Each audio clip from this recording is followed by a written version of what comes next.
The invitation arrived on embossed cardstock, the kind that screamed expensive and important.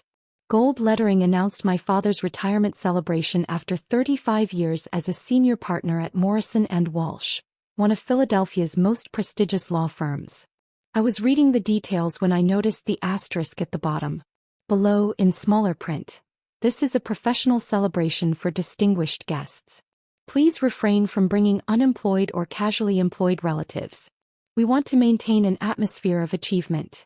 I stared at those words for a full minute. My phone buzzed. A text from my sister Victoria. "Got the invitation? The unemployment comment is about you, obviously. Dad doesn't want you embarrassing him in front of his law firm partners. Just stay home." Seriously. Another text. "Half these people are judges and corporate attorneys. They don't need to meet Dad's 28-year-old unemployed son who does consulting nothing. Please just don't come." I set the invitation on my desk and returned to the spreadsheet on my screen. A financial model for my latest acquisition, a struggling manufacturing company in Erie that I was about to purchase for $47 million. My name is Julian Anderson. I'm 28 years old.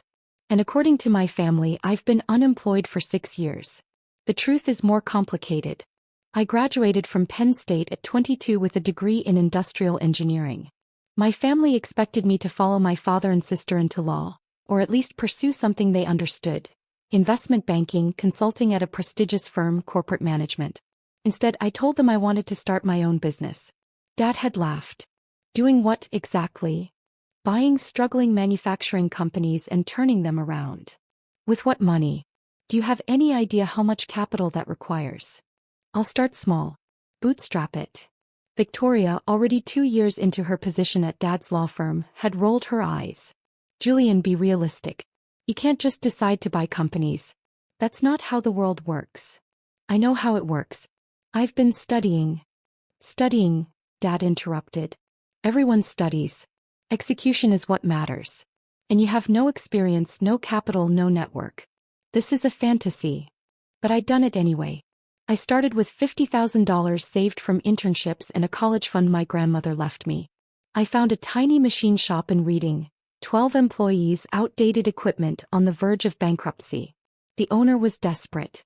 I bought it for $35,000, spent the rest modernizing their most critical equipment, and personally worked the floor for 6 months learning every aspect of the operation. Within a year, I'd tripled their revenue by identifying inefficiencies the previous owner had missed for decades. I sold that company 18 months later for $280,000. I never told my family. They knew I'd started something with a manufacturing company, but when I didn't show up to family dinners in a suit, when I had grease under my fingernails, when I talked about machine tolerances and production efficiency instead of quarterly earnings, they assumed I'd failed. "Still doing that factory thing?" Dad would ask dismissively. "Working on it," I'd reply. "When are you going to get a real job?" "This is a real job. Julian, you're not making money playing around with machine shops. Victoria is on partner track. She's making $240,000 a year. You're what? Breaking even." I'd sold my second company for $1.2 million. But I didn't correct him. Because something fascinating happened when they thought I was failing. They revealed exactly who they were. Victoria stopped inviting me to professional events. "It's just awkward when people ask what you do," she explained. "I can't keep saying you're between opportunities." Mom started introducing me at social functions as our son who's still figuring things out.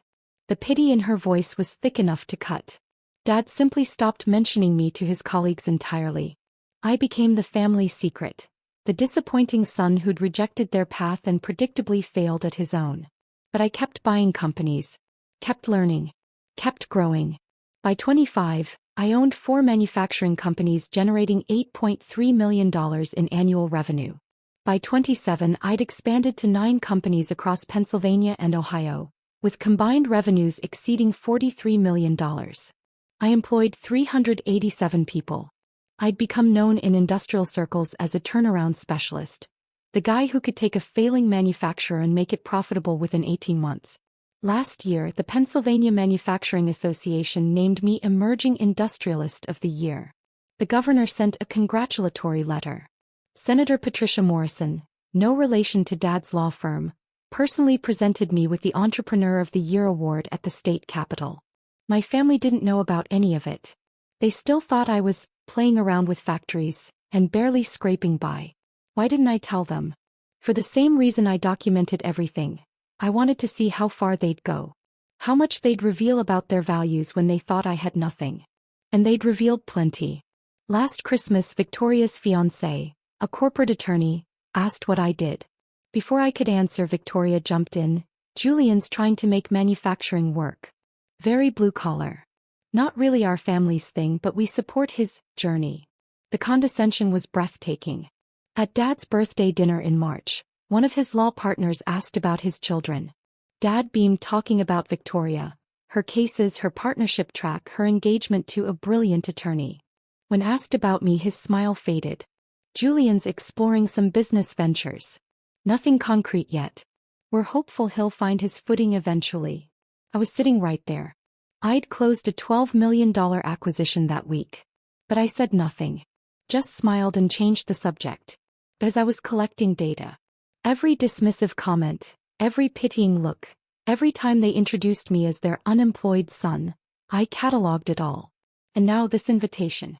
This explicit instruction not to bring unemployed or casually employed relatives to Dad's retirement party. My assistant Jennifer knocked and entered my office. We were in my headquarters building, a renovated factory in Bethlehem that housed my management operations. Julian, Senator Morrison's office called.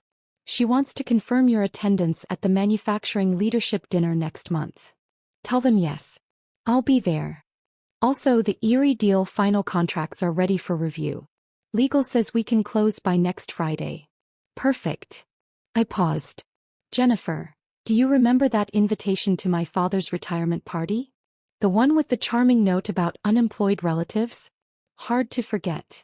What if I attended? She raised an eyebrow. After they explicitly uninvited you? They didn't uninvite me. They just strongly suggested I not embarrass them with my unemployment. But you're not unemployed. You employ nearly 400 people. They don't know that. Understanding dawned on her face. Oh no. Julian, what are you planning? I'm planning to attend my father's retirement party. Just attend? That's all. Well, I might bring a guest. Who? I haven't decided yet. Maybe someone distinguished. Someone who understands achievement. She studied me carefully. You're going to let them discover the truth in front of everyone, aren't you? I'm not going to do anything. I'm simply going to exist. If the truth emerges, that's not my responsibility. You've been waiting 6 years for this. I've been waiting 6 years to see who they'd be when they thought I had nothing. Now I know. What happens next is just natural consequences. Jennifer smiled slowly. You know, Senator Morrison asks about you constantly. She thinks you're the future of Pennsylvania manufacturing. Does she? She told me last week that you're exactly the kind of entrepreneur this state needs. Young, innovative, committed to American manufacturing. She said you're a model for economic revitalization. That's very kind of her. Julian, what if you asked the senator to attend your father's retirement party as your guest? I looked at her. Why would I do that? Because your father's invitation specified distinguished guests only. And Senator Patricia Morrison is literally the most distinguished guest possible. She's on the State Economic Development Committee. She's being mentioned for governor. She just gave you Entrepreneur of the Year. It would be awkward. My family doesn't know about the award. Exactly. Jennifer's smile was wicked. Imagine introducing the senator as your guest. Imagine her talking about what you've accomplished. Imagine your father realizing that his unemployed son is actually being courted by state leadership. That seems cruel. Does it? More cruel than uninviting your son from your retirement party because you're embarrassed by his perceived unemployment. He had a point. Think about it, Jennifer said. You have until Saturday. Over the next 3 days I did think about it. I thought about every dismissive comment, every pitying look, every time I'd been introduced as the disappointing son. I thought about that invitation, no unemployed or casually employed relatives, and the message it sent. Then I called Senator Morrison's office. Senator, this is Julian Anderson. I have an unusual request. 20 minutes later it was arranged. Senator Morrison would attend Dad's retirement party as my guest. She was actually enthusiastic about it. "Your father is retiring from Morrison and Walsh?" she'd asked. "I know several partners there. This will be perfect. I've been wanting to talk to the legal community about supporting manufacturing initiatives. Plus, I'm delighted to show support for our Entrepreneur of the Year." I didn't tell my family. I simply RSVP'd that I would attend with one guest. Victoria texted immediately, "You're actually coming? Julian, we talked about this. Please don't make this weird." I replied, "I'll be there. With a distinguished guest as requested." "Who? Please tell me you're not bringing some random friend from the factory.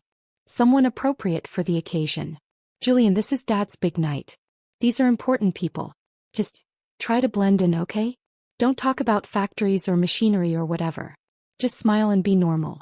"Understood." Saturday evening arrived clear and cold. The party was at the Union League, all old money elegance and Philadelphia prestige. I wore my best suit, custom-tailored, expensive, bought after I'd crossed my first $10 million in revenue but never worn in front of my family. I picked up Senator Morrison from her office. She was in her late 50s, elegant and sharp, with a reputation for supporting Pennsylvania business with fierce dedication. "Julian, I have to admit I'm curious about tonight. You've never mentioned your family knowing about your work." "They don't." "How is that possible?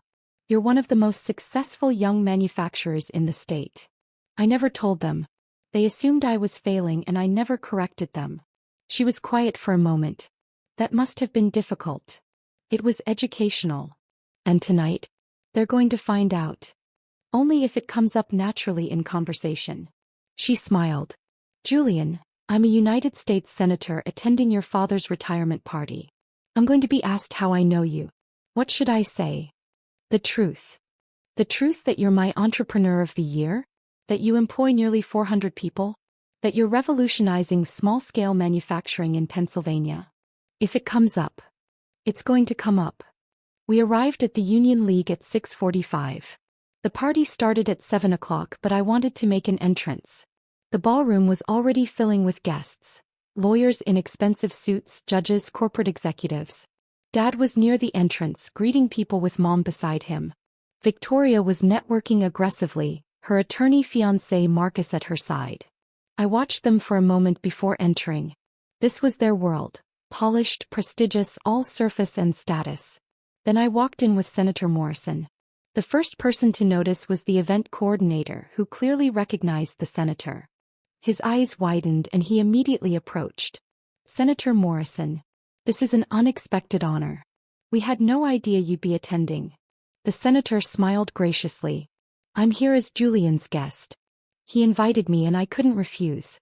Julian is one of Pennsylvania's most promising young leaders." The coordinator looked at me blankly.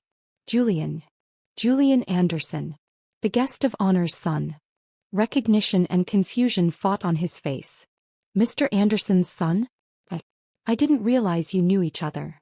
"Julian received my Entrepreneur of the Year award last month," the senator said warmly. "We've worked together on several manufacturing initiatives. He's doing remarkable work." The coordinator's confusion deepened, but he led us into the ballroom. Heads turned as we entered. Senator Morrison was recognizable and people were clearly trying to figure out who she was with and why. Dad saw us from across the room. I watched his face cycle through emotions. Recognition of me, confusion about my suit, shock at seeing the senator, complete bafflement about us being together. He excused himself from his conversation and walked over quickly. "Julian." His voice was strained. "You came. Of course. It's your retirement party. And you brought." He stared at Senator Morrison. "Senator Patricia Morrison," I said. "Senator, this is my father, David Anderson." Dad's professional instincts kicked in. He extended his hand. "Senator Morrison, I had no idea you knew my son. David, congratulations on your retirement. Julian has told me wonderful things about your career." She shook his hand warmly. "And yes, Julian and I have worked together quite extensively. He's one of my favorite success stories." "Success stories?" Dad's voice cracked slightly. "Didn't he tell you? Last month I presented him with Pennsylvania's Entrepreneur of the Year award at the state capitol. His work in manufacturing revitalization is exactly the kind of economic development our state needs. Dad looked at me like I'd grown a second head. Entrepreneur of the Year? It was a small ceremony, I said mildly. Small. The senator laughed. The governor attended, David. It was quite a significant honor. Mom had materialized beside Dad, her face a mask of confusion. I'm sorry, I think there's been some mistake. Julian he isn't. Employed? The senator finished gently. Oh, I understand. Julian mentioned his family thinks he's unemployed. I found that quite amusing, given that he's one of the largest employers in the Pennsylvania manufacturing sector. The blood drained from Mom's face. Victoria appeared, Marcus in tow. She took one look at the senator and her eyes went wide. Senator Morrison? What are you doing here? I'm Victoria Anderson, my sister said, extending her hand with her professional smile. I'm a corporate attorney at Morrison & Walsh. It's an honor to meet you. Ah yes, Julian's sister. He's mentioned you. The senator's tone was polite but cool. I'm here as Julian's guest. He's been too modest about his accomplishments, so I thought I'd attend and set the record straight. Accomplishments? Victoria's smile was strained. Julian, what is she talking about? Before I could answer, one of Dad's senior partners approached. Thomas Morrison, a named partner at the firm. Patricia. I didn't know you'd be here. Senator Morrison brightened. Tom. Yes, I'm here supporting Julian Anderson. You know him, I assume? David's son. Thomas Morrison looked at me, clearly not knowing me at all. Of course. David's son. How do you two know each other? Julian is my most recent Entrepreneur of the Year, the senator said. He's revolutionizing small-scale manufacturing in Pennsylvania. 9 companies, nearly 400 employees, over $40 million in annual revenue. Tom, you should talk to him about his work. It's exactly the kind of economic development story Pennsylvania needs. Thomas Morrison's eyebrows shot up. 9 companies. David, you never mentioned your son was running a manufacturing empire. Dad's mouth opened and closed soundlessly. Oh, didn't you know? The senator's voice held a note of surprise that sounded genuine but probably wasn't. Julian's been quite successful. The Pennsylvania Manufacturing Association honored him last year as Emerging Industrialist of the Year. This year, I had the pleasure of giving him the state's highest entrepreneurial honor. More people were gathering now, drawn by the presence of a U.S. senator. Several of Dad's law partners, 2 judges, a handful of corporate executives. All listening. Victoria found her voice. Julian, is this some kind of joke? No joke, I said quietly. I've been running my companies for 6 years. You just never asked about them. You said you were working with factories. I am. I own them. Marcus, Victoria's fiancé, stepped forward. Wait. Anderson Manufacturing Group. That's you. I nodded. Jesus Christ. We consulted on one of your acquisitions last year. The Erie deal. I had no idea. He looked at Victoria. Your brother owns MG? What's MG? Victoria asked desperately. One of the fastest-growing manufacturing consolidators in the region, Marcus said, his voice faint. They're buying up struggling manufacturers and turning them around. It's brilliant work. The legal community has been watching them for 2 years. The senator nodded approvingly. Julian has a particular genius for identifying value others miss. He sees potential in companies that others have written off. Very similar to how some families write off their own children, actually. The dig was subtle but unmistakable. Several people shifted uncomfortably. Dad finally found his voice. Julian, why didn't you tell us? I tried to, Dad. 3 years ago I mentioned I'd bought my 3rd company. You said I was playing around with factories. 2 years ago, I told you I'd been honored by the Manufacturing Association. You said, that's nice, when are you getting a real job? I don't remember that. I do. I remember every conversation where you dismissed what I was building. Every time you introduced me as your unemployed son. Every pitying look when someone asked what I did. Mom's hand went to her mouth. Oh my God. Victoria was staring at me like she'd never seen me before. The invitation. The note about unemployed relatives. That was about you. Yes. But you're not unemployed. You're wildly successful. Yes. And you just Let us believe you were failing? You believed that on your own, Victoria. I just stopped correcting you. One of the judges, a woman I recognized from news coverage, spoke up. Young man, did I hear correctly that you employ nearly 400 people? 387 as of last Friday, I confirmed. In manufacturing? In Pennsylvania. Yes, ma'am. All Pennsylvania-based companies. I focus on acquiring struggling manufacturers and turning them around while keeping jobs in the state. That's extraordinary. Most young people your age are chasing tech startups and Wall Street jobs. You're actually building things, employing people, strengthening the industrial base. Thank you, Your Honor. Senator Morrison smiled. See, this is why I'm so passionate about supporting Julian's work. He represents everything our economic development strategy is trying to encourage. Young, American-focused, committed to manufacturing excellence. Thomas Morrison turned to Dad. David, I have to say I'm surprised you never mentioned this. We've been discussing economic development initiatives for months. Your son is exactly the kind of entrepreneur we should be connecting with our corporate clients. Dad looked like he might be sick. Another partner spoke up. How did we not know about this? Anderson Manufacturing Group has been making waves. We should have AMG as a client. You probably should, I said mildly. Though my current legal team has been quite effective. Marcus spoke carefully. Julian, when we consulted on your Erie acquisition, the partner running that deal talked about the client like they were some kind of genius. The way they'd structured the financing, the due diligence, the integration plan, he said it was the most sophisticated manufacturing acquisition he'd seen from a small player. That was a complex deal, I acknowledged. That was you. You structured all of that. I had good advisors. At 27 years old. 26, actually. The Erie deal closed last year. The crowd around us had grown. Everyone wanted to hear about the mysterious successful son who'd been hiding in plain sight. Senator Morrison was in her element, talking about my work with genuine enthusiasm. What impresses me most about Julian is his commitment to the communities where he operates. He doesn't just buy companies and strip them for parts. He invests in them. Modernizes equipment. Trains workers. Last year, his company spent $2.3 million on workforce development programs. A corporate executive I didn't recognize asked, "What's your exit strategy? Are you building to sell to a larger consolidator?" No. I'm building to last. Manufacturing matters. These companies employ real people in real communities. I'm not interested in flipping them for profit. I'm interested in proving that American manufacturing can be competitive, profitable, and sustainable. That's refreshing, the executive said. Most young entrepreneurs are just looking for a quick acquisition. I'm not most young entrepreneurs. Victoria finally pulled me aside, away from the growing crowd. Her face was pale. Julian, I don't understand.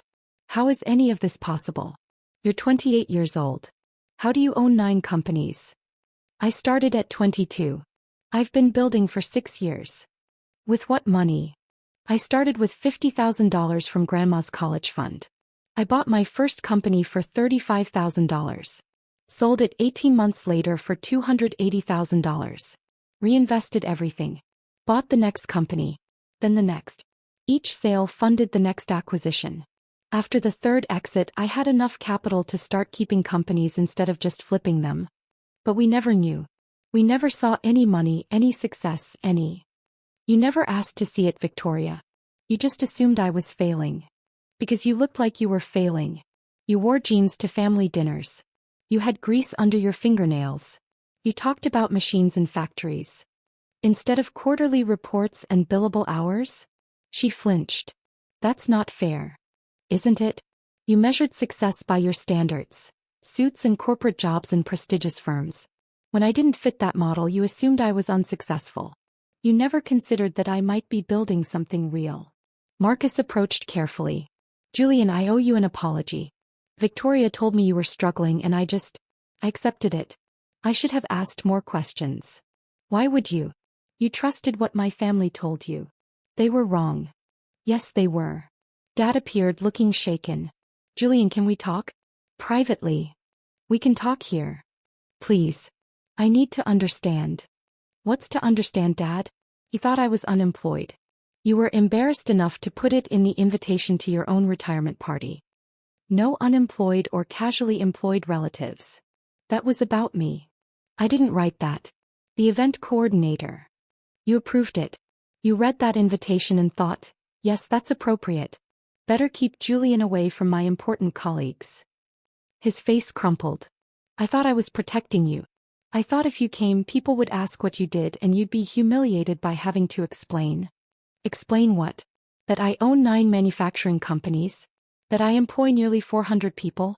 That a United States senator thinks I'm the future of Pennsylvania manufacturing? Yes, Dad, that would have been humiliating. Mom had tears running down her face. Julian, we didn't know. How could we know? You could have asked. Any time in the last 6 years, you could have asked one real question about my work. You could have visited one of my facilities. You could have shown interest instead of dismissal. But you didn't because you'd already decided I was a disappointment. Victoria's voice was small. We're so sorry. Are you sorry for dismissing me? Or sorry that you were wrong about me? She had no answer. The party continued around us, but our small family drama had become the center of attention. Senator Morrison was holding court near the bar, talking about manufacturing policy with several of Dad's partners. Periodically she'd gesture toward me and I'd catch phrases like remarkable young man, and exactly the kind of leadership we need. Thomas Morrison approached our family circle. David, I hope you don't mind, but I've been talking with the senator about Julian's work. We'd very much like to have Anderson Manufacturing Group as a client. Would you be open to a meeting next week, Julian? Before I could answer, Dad spoke. Julian already has legal representation. I'm aware. But given the family connection, I thought.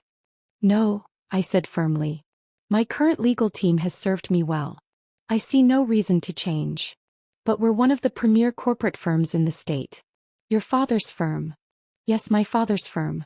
The firm where my father never mentioned me because he was embarrassed by my unemployment. I think I'll stick with the lawyers who valued my work before they knew my last name. Thomas looked uncomfortable. Of course. I understand. After he left, Dad turned to me with desperate eyes. Julian, please. We made a mistake. Let us make it right. How? By giving me what I never needed. Your approval now that I've proven successful by your standards? Dad, I didn't build my companies for you. I built them because I love this work. Because I believe in American manufacturing. Because I wanted to prove that you could succeed without following the traditional path. And you did prove that. You proved it spectacularly.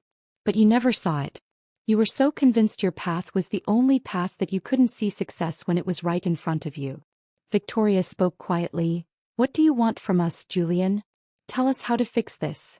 I looked at my sister. Brilliant, accomplished, and so certain that her version of success was the only version that mattered. I want you to understand that you didn't fail to notice my success. You actively dismissed it. Every time I tried to share something about my work, you changed the subject or made a joke or pitted me. You didn't just overlook my achievements. You invalidated them because they didn't match your expectations. We'll do better, Mom said desperately. We'll learn about your companies, we'll visit your facilities, will you? Or will you just feel embarrassed that your unemployed son turned out to be successful, and now you have to recalibrate your narrative? The question hung in the air. Senator Morrison appeared at my elbow. Julian, I hate to interrupt, but Judge Chen would like to meet you. She's very interested in your workforce development programs. Of course, Senator. I turned to my family. Excuse me. I have networking to do. With distinguished guests. I walked away, leaving them standing in their broken assumptions. The rest of the evening was surreal. I spent 2 hours talking with judges, attorneys, and executives, all of whom were fascinated by my work and impressed by my success. Several offered opportunities, partnerships, investments, advisory roles. My family watched from a distance, clearly unsure how to approach me. Around 9 p.m., Dad's retirement toast began. Thomas Morrison spoke about Dad's career, his contributions to the firm, his dedication to his work. Then he added something unscripted. David has always been a man who valued success and achievement. Tonight we've discovered that those values run in his family, perhaps in unexpected ways. His son Julian is proof that success comes in many forms. While David was building legal precedents, Julian was building companies. While David was winning cases, Julian was winning awards. Different paths but the same excellence. It was generous. More generous than Dad deserved. But it also highlighted the irony. Dad's retirement party had become, in part, about his son's unexpected success. After the toast, Victoria found me again. Julian, can we please talk? Really talk? About what? About everything. About how we failed you. About how we can move forward. I studied her face. She looked genuinely stricken, genuinely sorry. Victoria, I don't know if we can move forward. Not immediately. You spent 6 years treating me like a failure. That doesn't erase with one conversation. I know. But we have to start somewhere. Then start by understanding something. I didn't hide my success to punish you. I built it quietly because I wanted to see who you'd be when you thought I had nothing. And you showed me. You showed me that your respect was conditional. Your pride was transactional. You loved the idea of me more than you loved the reality of me.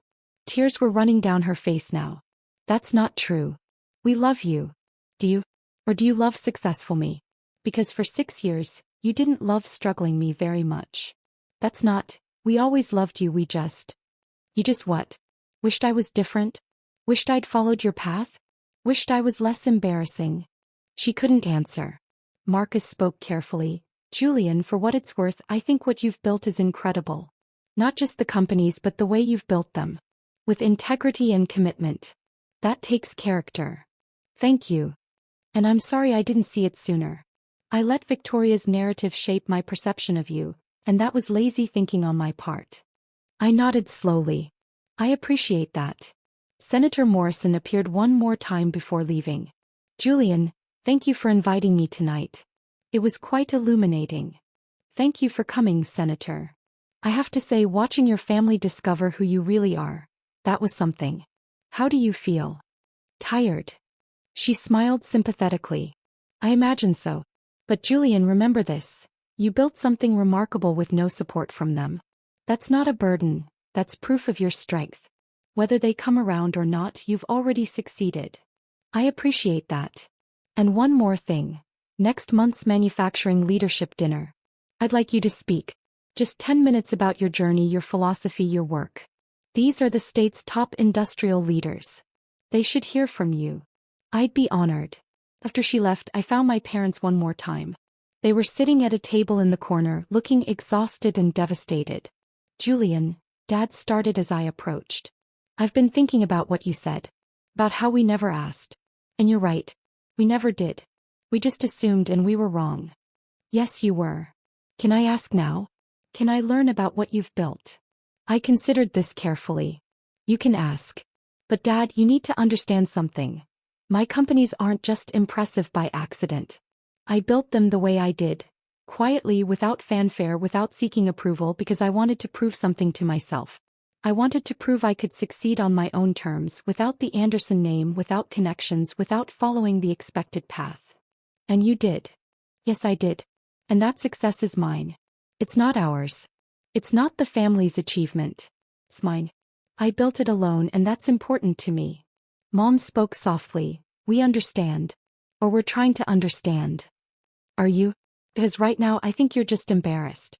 Embarrassed that you uninvited your unemployed son who turned out to be more successful than you realized. Embarrassed that a United States senator knows more about your son's career than you do. Embarrassed that your narrative was completely wrong. That's harsh, Dad said. Is it? Harsher than putting no unemployed relatives on an invitation to your own son. He flinched. I pulled out my phone and showed them a photo. Me at the state capitol with Senator Morrison, holding the Entrepreneur of the Year award. The governor was in the background, applauding. This happened 5 weeks ago, I said. You never asked why I went to Harrisburg. You never asked why I was wearing a suit that day. You never wondered if something important was happening in my life. Mom stared at the photo, fresh tears falling. You won Entrepreneur of the Year and we didn't even know. Because you didn't ask. Because you weren't interested in anything that didn't fit your narrative of Julian the disappointment. What do we do now? Dad asked helplessly. You sit with this. You think about what it means that you valued perception over reality. You think about what it means that you were embarrassed by your son based on assumptions rather than facts. And you decide if you want to change. We do want to change, Mom said desperately. Then prove it. Not tonight, not with grand gestures. Prove it over time. Prove that you can value me when I'm not performing success for you. Prove that your love isn't conditional on achievement. I left them there and walked out of the Union League into the cold Philadelphia night. My phone started buzzing immediately. Texts from colleagues who'd heard about the party, emails from business contacts, even a message from Senator Morrison's chief of staff about scheduling the speaking engagement. But nothing from my family for 3 hours. Then finally a text from Victoria. I've been reading about your companies. All the articles, the awards, the coverage. Julian, what you've built is extraordinary. And I'm so sorry I never saw it. I didn't reply. Another text, I know you're angry. You have every right to be. But please don't give up on us completely. We want to learn. We want to do better. I typed, actions matter more than words. Show me. We will. I promise. The next morning I woke to an email from Dad. Julian, I didn't sleep last night. I kept thinking about everything you said, everything we missed. You're right. We actively dismissed your success because it didn't match our expectations. We measured you by our standards instead of recognizing that you were building something remarkable on your own terms. I can't change the past 6 years. I can't undo the invitation that hurt you. I can't erase all the dismissive comments and pitying looks. But I can change going forward. I can learn about your work. I can try to understand what you've built. I can work to earn back your trust. If you're willing to let me try. That. I read it twice, then set my phone down. 3 days later, Dad showed up at my headquarters in Bethlehem unannounced. Jennifer buzzed me from the front desk. Julian, your father is here. He doesn't have an appointment. Send him up. Dad walked into my office and stopped, looking around at the space. The industrial aesthetic, the photos of my facilities, the awards I'd never displayed at family gatherings. This is impressive, he said quietly. Thank you. Can you show me around?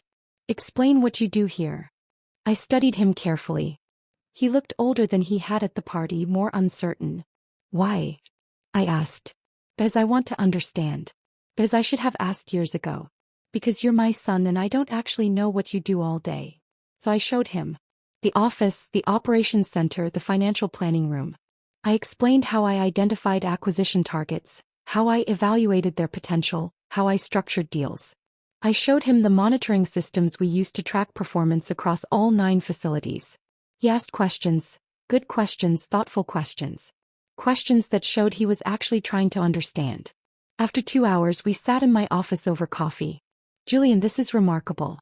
The systems you've built, the way you've structured everything. This is sophisticated work. I know. Why didn't you tell us? I tried to, Dad. You didn't want to hear it. He nodded slowly. I've spent my career being certain I knew how success worked. Law school, prestigious firm, making partner. That was the path. When you chose differently, I thought you were making a mistake. I wasn't making a mistake. I was making a choice. I see that now. But Julian, I need you to understand something. It wasn't about you. It was about me. About my fear that if your path worked, it meant my certainty about the right path was wrong. That stopped me. What do you mean? I mean, I was threatened by your success. If you could build something remarkable without following my path, it meant my path wasn't the only way. It meant all my certainty was just preference, not truth. So you dismissed me to protect your worldview? Yes. And that's inexcusable. We sat in silence for a moment. Can I ask you something? Dad said finally. The invitation. The note about unemployed relatives. Did you know about it before the party? Yes. Victoria texted me to make sure I understood I wasn't welcome. And you came anyway. I came with a United States senator who'd given me Entrepreneur of the Year. He smiled sadly. That was quite a statement. It was the truth. You wanted distinguished guests only. Senator Morrison is literally the most distinguished guest possible. Fair point. He paused. Are you glad it happened the way it did? The public discovery. I thought about this carefully. I'm not glad you dismissed me for 6 years.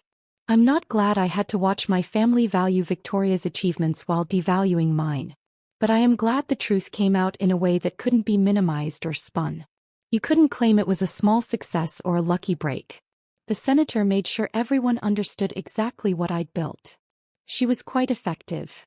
She was honest. That's different. Dad finished his coffee and stood. Thank you for showing me around. I know I don't deserve your time, but I appreciate it anyway.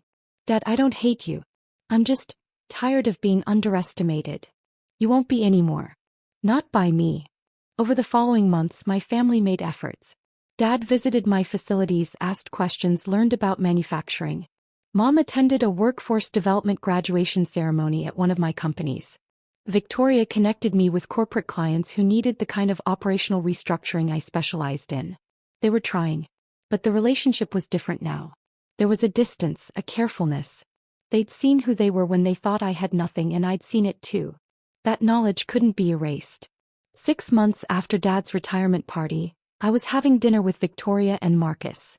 She'd been reading everything she could find about my work, trying to understand what she'd missed. Julian, can I ask you something? Why manufacturing? Of all the things you could have done, why buy factories? Because manufacturing matters. It's tangible. It creates real value. And everyone had written it off as dead, which meant there was opportunity. I could buy struggling companies cheaply, fix what was broken, and prove that American manufacturing could still be competitive. And you were right. So far. What's next? More acquisitions. Some. But I'm also looking at vertical integration. If I own companies at different points in the supply chain, I can reduce costs and improve quality.